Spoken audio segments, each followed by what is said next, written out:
और सबसे पहले बात बड़ी खबर की, संसद में आज गतिरोध टूटने के आसार हैं। अमित शाह बयान देने और चर्चा के लिए तैयार है। संसदीय कार्य मंत्री किरेन रिजिजू का एक स्टेटमेंट सामने है जिसमें उन्होंने कहा कि विपक्ष सदन में चर्चा से भागे नहीं, क्योंकि 13 तारीख तक मॉनसून सत्र चलना है। आखिरी दिन होगा 13 अगस्त। विपक्षी दलों के हंगामे की वजह से सदन का कामकाज काफी ज्यादा प्रभावित रहा।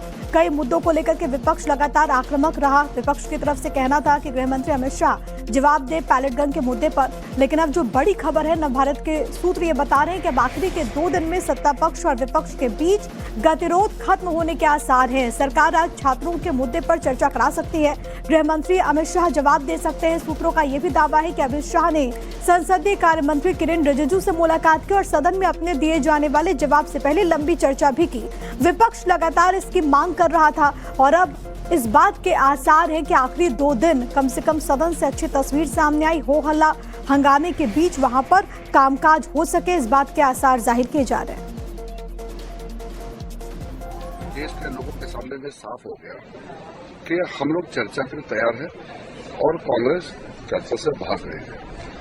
2 चीज आपको क्लियर समझना होगा। राहुल गांधी जी ने शुरू से क्या कहा था, गृह मंत्री स्टेटमेंट देना चाहिए। हम कह रहे हैं कि सिर्फ स्टेटमेंट ही क्यों, हम फुल डिस्कशन कर देंगे। स्टेटमेंट तो सिर्फ औपचारिक एक बयान होता है, लिखित, खत्म है। हम पूरा स्टेटमेंट से आगे बढ़ के फुल फ्लेज दिन भर, चाहे 2 दिन चर्चा करके और पूरा एक पॉइंट पे जवाब देंगे। डिस्कशन करना तो पूरा करना पड़ेगा। आंदोलन का कई पहलू है। सदन में इस सत्र में घटित हो रहा है वो निश्चित रूप से लोकतंत्र के लिए एक गंभीर चुनौती के रूप में सामने आ रहा है। मुझे लगता है हमारे संविधान निर्माताओं ने यह कल्पना नहीं की होगी कि देश के सर्वोच्च सदन को कोई बिगड़ा दिल से शहजादा अपनी उद्दंडता और सनक के आधार के ऊपर बंधक बनाकर रख लेगा। ये कठोर शब्द हमें इसलिए प्रयोग करने पड़ रहे हैं कि विगत कई सप्ताह से आपने देखा है कि विपक्ष और विशेषकर कांग्रेस पार्टी और नेता प्रतिपक्ष श्री राहुल गांधी ने निरंतर अपने आचरण से यह साबित किया है कि वो किसी भी प्रकार की सार्थक चर्चा सदन में नहीं चाहते। राहुल गांधी का चेहरा अब दोगला चेहरा हो गया। दोगला चेहरा इसलिए मैं कह रहा हूं, दिल्ली में कुछ बोलना, कर्नाटक पर चुप रहना, पंजाब पर चुप रहना और झारखंड में लड़कों पर लाठी बरसाना। अब वहां के लड़के कह रहे हैं राहुल गांधी या तो पार्टी वहां से समर्थन वापस ले झारखंड से, या हेमंत सोरेन को गद्दी से उतारो और नहीं तो आप एलओपी से इस्तीफा करो। और इधर कांग्रेस पार्टी समेत पूरा विपक्ष सरकार को घेर रहा है। सत्ता पक्ष पर ही आरोप मच रहा है कि सरकार सदन को चलाना ही नहीं चाहती, आवाम को गुमराह किया जा रहा है। गृह मंत्री से पूछना चाहिए, प्रधानमंत्री से पूछना चाहिए कि वो हाउस चलने देना चाहते हैं या नहीं। अगर चलने देना चाहते हैं तो आए, चंदा चोरी पर बात करें, छात्रों पर हुई हिंसा पर बात करें, पेपर लीक पर बात करें, आत्महत्याएं जो नौजवानों की उस पर बात करें, पैलेट गन्स पे बात करें, AK-47 पे बात करें। देखिए, गतिरोध तोड़ने का काम सरकार था, सरकार ने नहीं तोड़ा। कल भी ये बात हुई थी कि ठीक है, सोल्यूशन निकल सकता है अगर जो है सरकार जो है जवाब दे जो छात्रों के आंदोलन पे पैलेट गोली क्यों चली। और दूसरा जो विषय था वो था कि इसके साथ साथ जो अयोध्या का चढ़ावा चोरी, चंदा चोरी का मामला, उस पर भी बयान दे। उस पर वो तैयार नहीं, तो इसलिए बात टूट गई, वार्ता विफल हो गई बीएससी में। सरकार तब बातचीत करने के लिए तैयार हुई जब 2 दिन बचे हैं। अरे 2 दिन है, दोनों मुद्दों पे बहस हो जाए एक दिन, किसको आपत्ति है? चलिए तमाम पहलुओं पर चर्चा करते हैं, क्योंकि लगातार संसद में गतिरोध जारी है, कोई कामकाज भी नहीं हो पा रहा। हो हल्ला हंगामे की तस्वीर आप लगातार देख रहे हैं। 2 सहयोगी हमारे साथ इस वक्त कनेक्टेड है। रविकांत राय मेरे साथ, मेरे सहयोगी, इसके अलावा रंजीता झा आपको स्क्रीन पर नजर आ रही है। सबसे पहले रविकांत, आप ही के पास आते हुए, किरेन रिजिजू ये कह रहे हैं कि सिर्फ जवाब ही क्यों, चर्चा कीजिए ना, चर्चा से भागिए मत। क्या स्ट्रैटेजी है, क्योंकि आखिरी 2 दिन बचा है, एक आज का और एक कल का मॉनसून सेशन का। देखिए, सरकार ये प्रयास कर रही है कि सदन के अंदर गतिरोध टूट जाए, क्योंकि ऑपोजिशन की सबसे डिमांड ये थी कि जो छात्रों के ऊपर लाठीचार्ज हुआ उसको लेकर केंद्रीय गृह मंत्री का बयान होना चाहिए।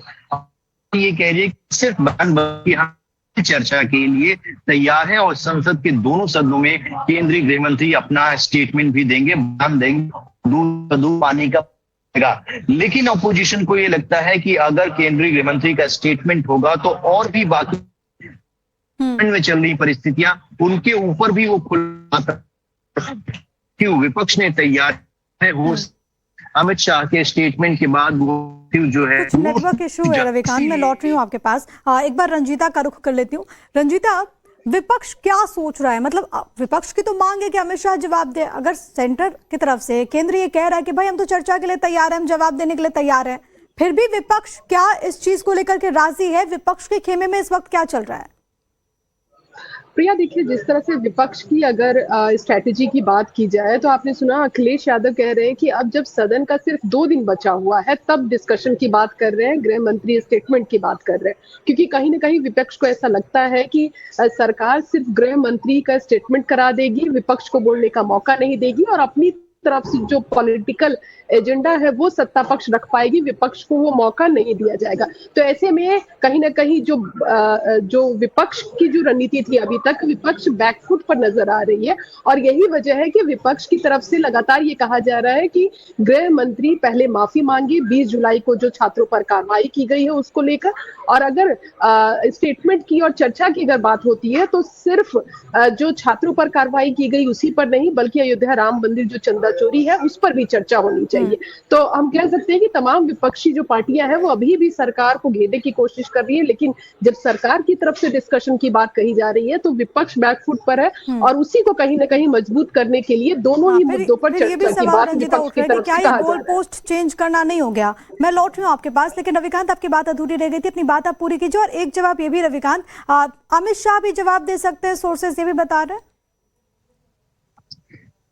देखिए, जो ऑपोजिशन की डिमांड थी वो यही थी कि इस पूरे मसले पर केंद्रीय गृह मंत्री का ही स्टेटमेंट होना चाहिए और सरकार इस बात को लेकर राजी हो गई है कि संसद के दोनों सदनों में केंद्रीय गृह मंत्री जो है अगर डिस्कशन होता है तो वो जवाब देने के लिए तैयार हैं, क्योंकि दिल्ली पुलिस जो है वो डायरेक्टली एमएचए के अंडर में आती है, उसको किसने इंस्ट्रक्शन दिया, किसके ऑर्डर पर लाठीचार्ज हुआ और पैलेट गन का इस्तेमाल हुआ, ये विपक्ष जानना चाहता है। और ऐसे में केंद्रीय गृह मंत्री जो है वो संसदीय कार्य मंत्री से कल अपने चैम्बर में मिलते हैं और डिटेल डिस्कशन के बाद सरकार ऑपोजिशन के पास जाती है कि हम चर्चा के लिए तैयार हैं और अमित शाह अपना स्टेटमेंट भी देंगे। लेकिन एक क्लॉज जो है वो ऐड किया गया है ऑपोजिशन के द्वारा कि आप सबसे पहले चंदा चोरी पर चर्चा कराइए और उसके बाद जो है आप छात्रों के आंदोलन पर चर्चा कराइए, जिस पर फिलहाल सरकार राजी नहीं है। और उम्मीद यही की जा रही है कि हर दिन जैसे हंगामा और हो हल्ला आपको देखने को मिलता है सदन के अंदर और सदन के बाहर, अब 2 दिन बचे हैं, आज और कल,